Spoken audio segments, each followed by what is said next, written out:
can tell you Union Station is an absolute mess. Metro has finally calmed down. Things are looking a little better there. The delays tonight were mostly on the Milwaukee line. And we didn't get to our hotel till 7:30. We missed our check-in, had to pay an extra $50, lost our hotel room. And then we were on hold with Amtrak for about 3 hours before we got a hold of anyone. He transferred us again. Huh.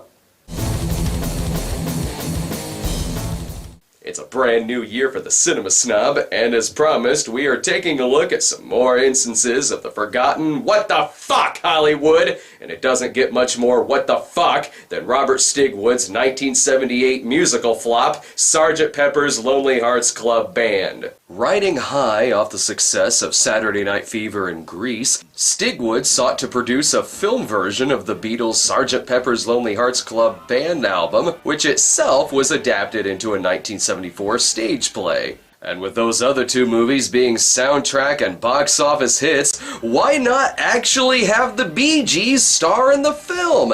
Hell, Frampton comes alive as a giant monster. Let's get Peter Frampton in front of the camera as well. Do we actually have the Beatles involved? Well, no, not really. But we do have Beatles producer George Martin on board as musical director. What on earth could possibly go wrong?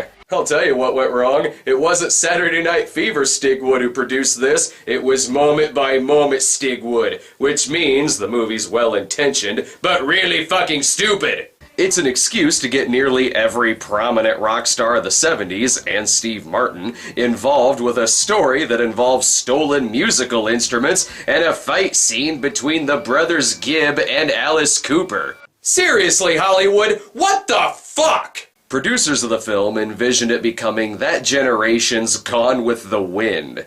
Don't worry, that sentence makes perfect sense if you're on drugs. Critics, however, destroyed the movie upon release, with Leonard Maltin saying, "As for the Bee Gees' acting talent, if you can't say something nice..." Really? Since when has that stopped you before? Sorry guys, I don't want to finish this review. I might get too harsh. As you can see, Universal decided to blow up the world instead of releasing the movie. The flick is a rock opera. It's all told in song, except for one character who provides narration. Sgt. Pepper and his Lonely Hearts Club Band. God? So Heartland, USA sent the Allies its most effective secret weapon. If Robert Stigwood is your secret weapon, you'll have a little bit of success with a couple instances of embarrassment. Also, these title cards are a little fucking jolly looking over this war footage.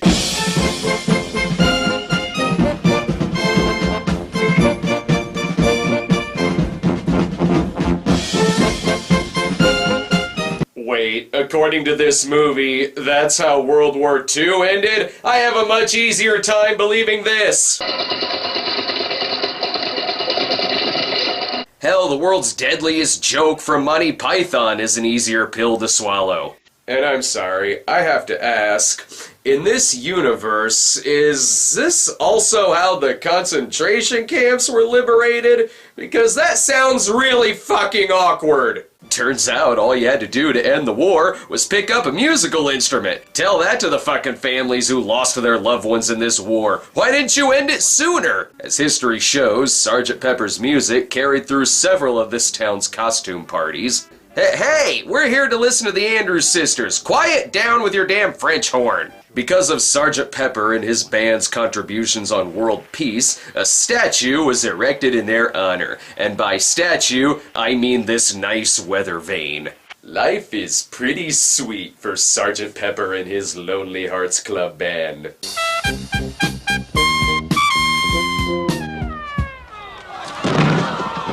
Oh, thank God. Oh, short movie. August 10th, 1958. A day none of us will ever forget.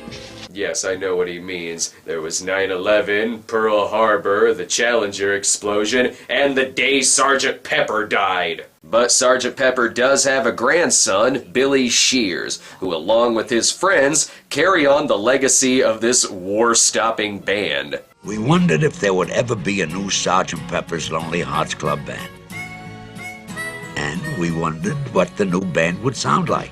Turns out they sound a lot like Peter Frampton and the Bee Gees. I'm Sergeant Pepper's Lonely Hearts Club Man. I hope I will enjoy my show. Well, that's not as good. Actually, here's a little taste of a song that you'll hear non-stop in this film. Sergeant Pepper's Lonely Hearts Club Band.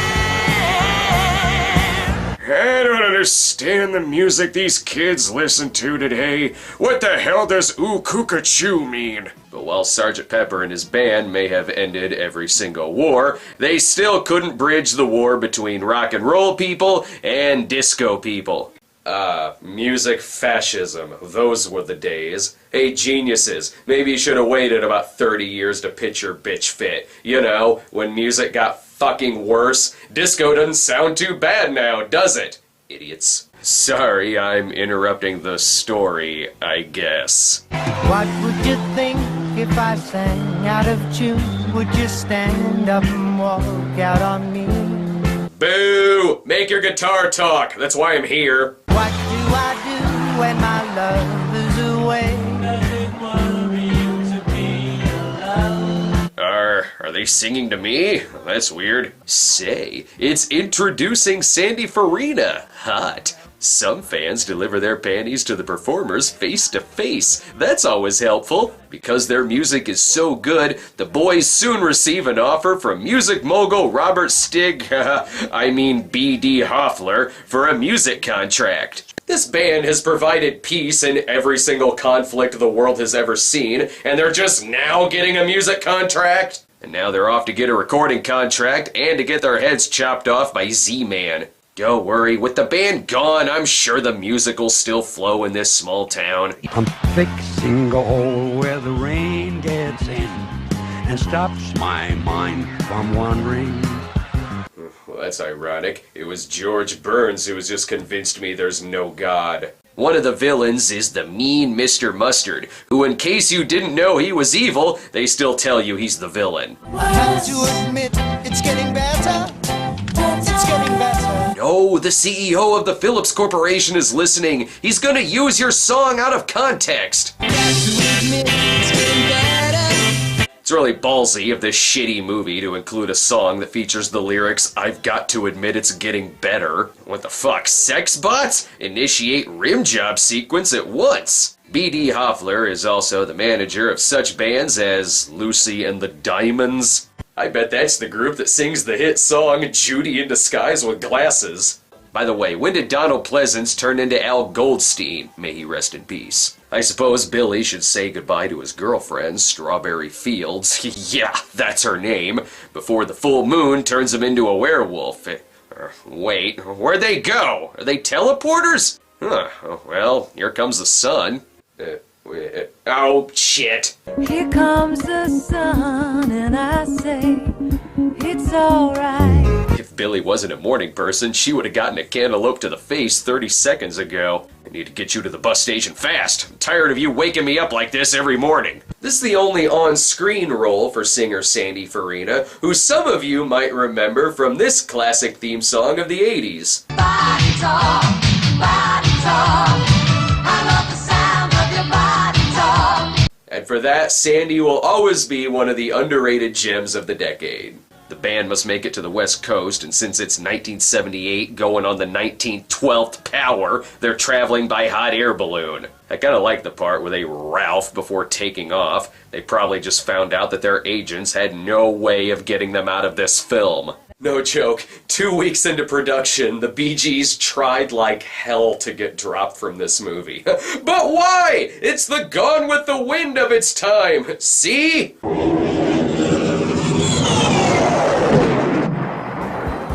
Hell, why do they keep dying? Oh, they're fine. I don't think that's what happens when a plane crashes into you. It's okay, fellas. It's not the size of the plane that counts. It's how good the lady is at faking an orgasm. I want you. I want you so bad, baby. I want you. I want you so bad. I think she wants him. I think she wants him so bad. I want you. I want you so bad. Ah, stop that. It's only sexy when she does it. The Hells Angels are here to make sure their concert goes as smoothly as possible, and by that, I mean people are gonna die. Hey, they're passing by a movie I would normally review. Even PG movies in the 70s had red light districts. Ooh, they're passing by the Elizabeth Taylor store. That's nice. Also, this was a time when every house was Liberace's house. I want you. Oh my god, a few people standing by a pool. This is crazy! This looks like if Donald Pleasance was playing Malcolm McDowell's Dr. Loomis. And you can stop giving me the rape eyes now. Time for a classy dinner. What the hell is going on there? One of them is gonna find out if they spit or swallow. This is actually kind of a clever moment in the movie when as soon as they signed a contract to sell out, the bastards, they are instantly wearing the t-shirt logo of the record company.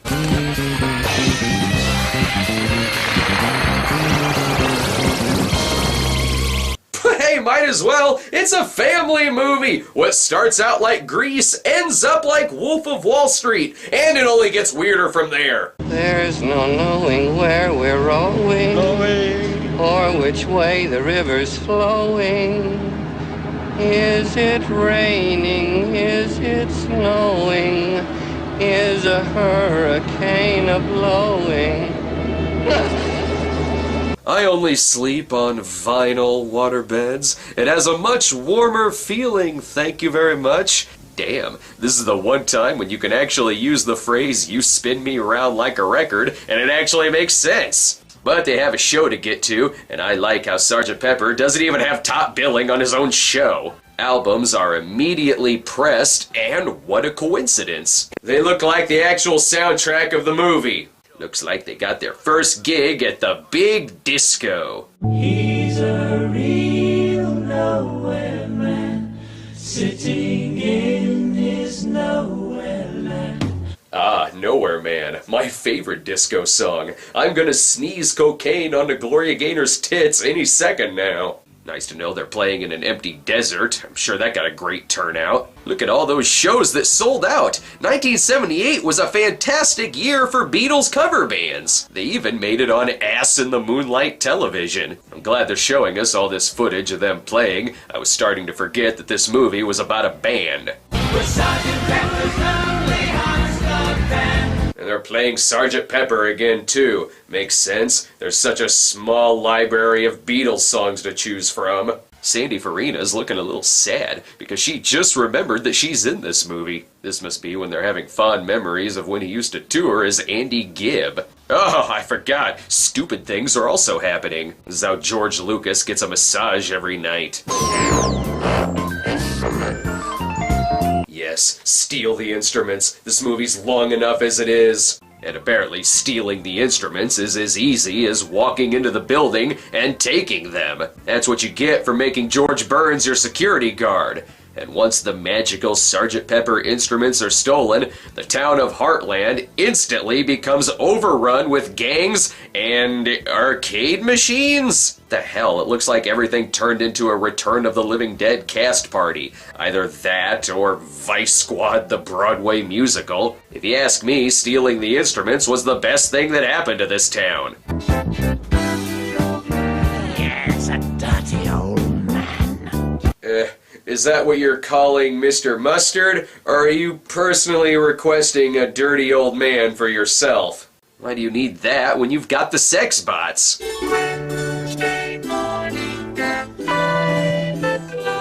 Maybe if you got some robots who could sing, you wouldn't have to auto-tune them. Mustard has also taken over some businesses, I see. I think you'll find it's much better at the 5-star Hotel Grey Poupon. And what the fuck are they watching? She breaks down and cries to her husband, Daddy, our baby's gone. Why would she treat us so thoughtlessly? The white people version of Trapped in the Closet is lame. Wake up, Mustard. You're scheduled for a toupee off with Donald Pleasance. Shit, I don't like where this movie's going. She's walking into Rock of Ages. I don't need to see Tom Cruise singing into Malene Ackerman's ass again. Say, is this the famous girl group Lucy and the Diamonds? Lucy in the sky. And they're singing the William Shatner classic, Lucy in the Sky with Diamonds. At least now I know what the song is about. It's about looking at a billboard for a band where the artists come to life and start singing to you. You know, LSD. By the way, I think Morris Gibb just photobombed his own movie. Huh, well that was weird. Guess I'll find a hotel or something. I wonder if there's a Hotel Mustard around here. She informs the group that the magical instruments have been stolen, but nothing on earth can keep Robin Gibb from finishing a tune. Seriously, I started a joke originally had no punchline. They find out where the instruments have been set because luckily Mr. Mustard's bus happens to be right fucking there. And first up is Dr. Maxwell, played by Steve Martin. Come be a dentist. People will pay you to be inhumane. Sgt. Pepper and his band are going to be in so much trouble for interrupting this Saturday Night Live sketch. Good work. Now they all have brain cancer. Still a better Steve Martin movie than Bringing Down the House. Something tells me this is gonna get intense.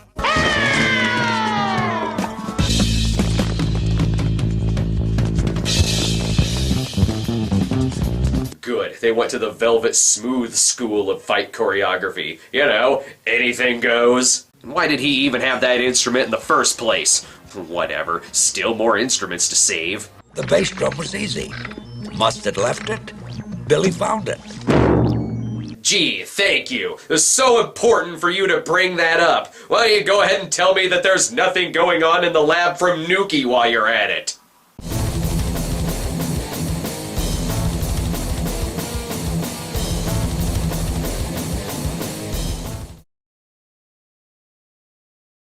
The next instrument is being held by Father's son, who is, directing a Pink Floyd music video, I guess? He decided to go into the media business and help destroy the minds of those young people who teased him on their way to school. Now he was busy brainwashing them for FVB to build an army to take over the world. The only people who can stop him are Peter Frampton and the Bee Gees. What?! To be fair, this is pretty much how Blofeld tried brainwashing a group of women atop a ski resort with George Lazenby. The scene had better not give me a premature 70s-gasm. Because the world is round, it turns me on.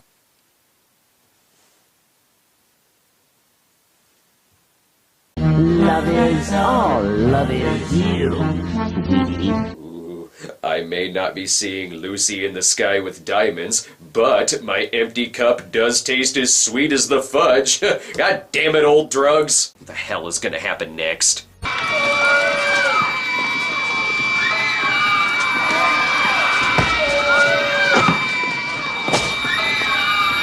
I just seen Barry Gibb get in a fist fight with Alice Cooper.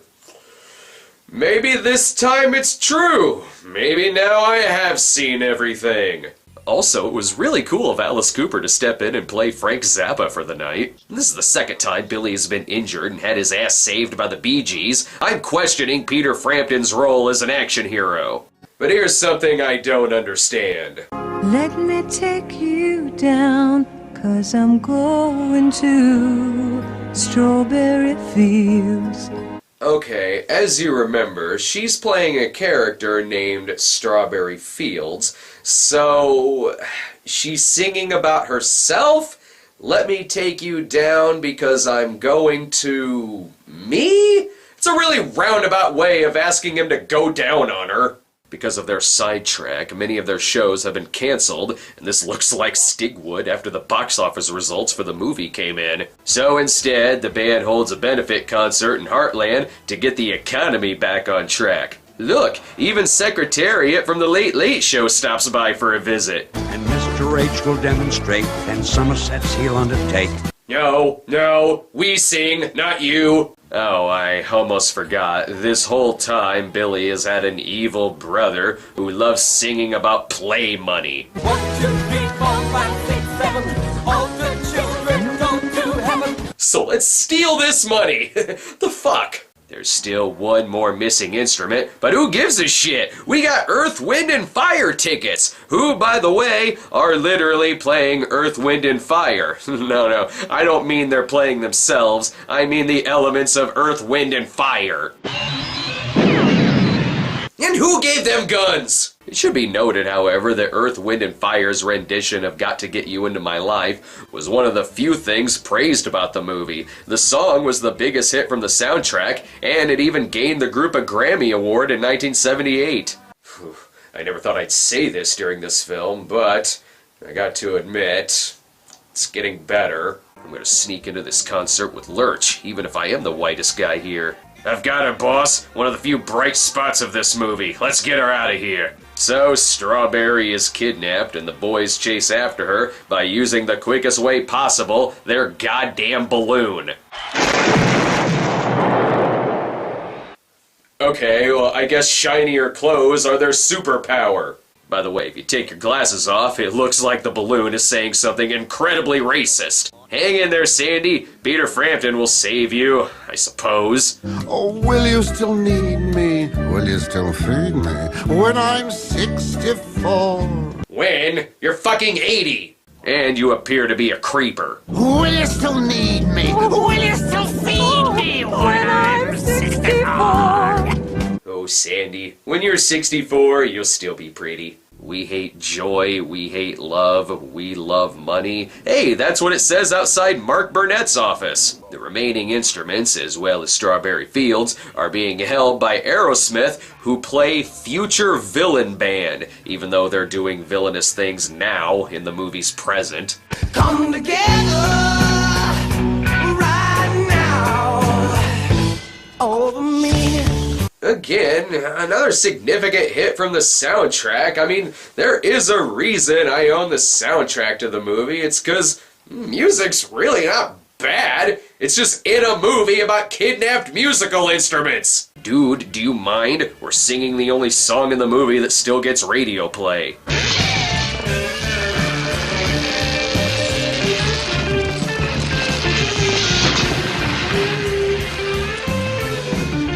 Oh, God, maybe now American Idol will be canceled. Come on, Peter, show some competence. Save the girl.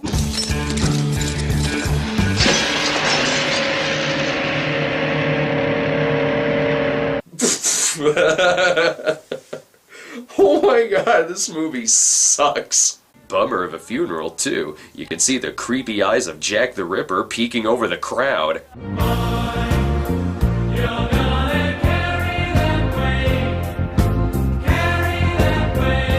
Really? Is that what the Beatles were singing about? Pallbearing? And I don't know if a funeral is the time or the place for karaoke. Come on, man. Stallone offered us the soundtrack to Staying Alive. Things are gonna be okay. And why is he now having flashbacks to the movie Side Hackers? Is there a reason that this movie is getting fucking depressing? I saw a film today, oh boy. Oh, that's why Barry's sad. He just saw the dailies. Tour dates have been canceled, Billy is suicidal, his girlfriend's dead. I can understand why you're so down. Woke up, fell out of bed, dragged a comb across my head. Or not. Things picking up all of a sudden? Oh, that's why. He's fucking high, and apparently it's starting to wear off. I read the news today, oh boy. Make up your mind. Are you happy or sad about your situation? Christ, at this point, just jump. There's no saving this movie.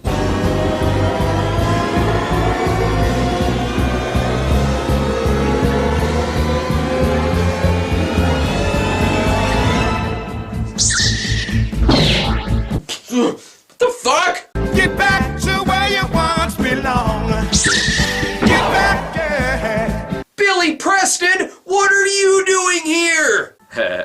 There was a time when Billy Preston was known as the fifth Beatle in some circles, but after this movie, he couldn't even be known as the fifth Gary Lewis and the Playboy.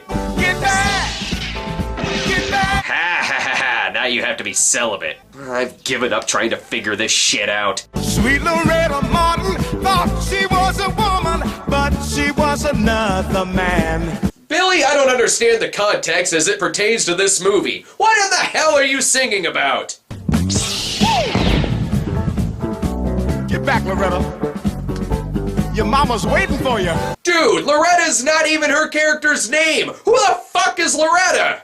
Also, did this movie just cure death? Whatever, just gives the magical mystery script an excuse to throw in every cameo in the book. And they all look like they're just reading off of cue cards because they had to get really fucking stoned to do this. So many people here. There's Rhea Perlman, Billy Crystal, John Belushi, Robin Roberts, Lenny and Squiggy, Robert Palmer. Oh, wait, that actually is Robert Palmer. This is like We Are the World, but with bad intentions.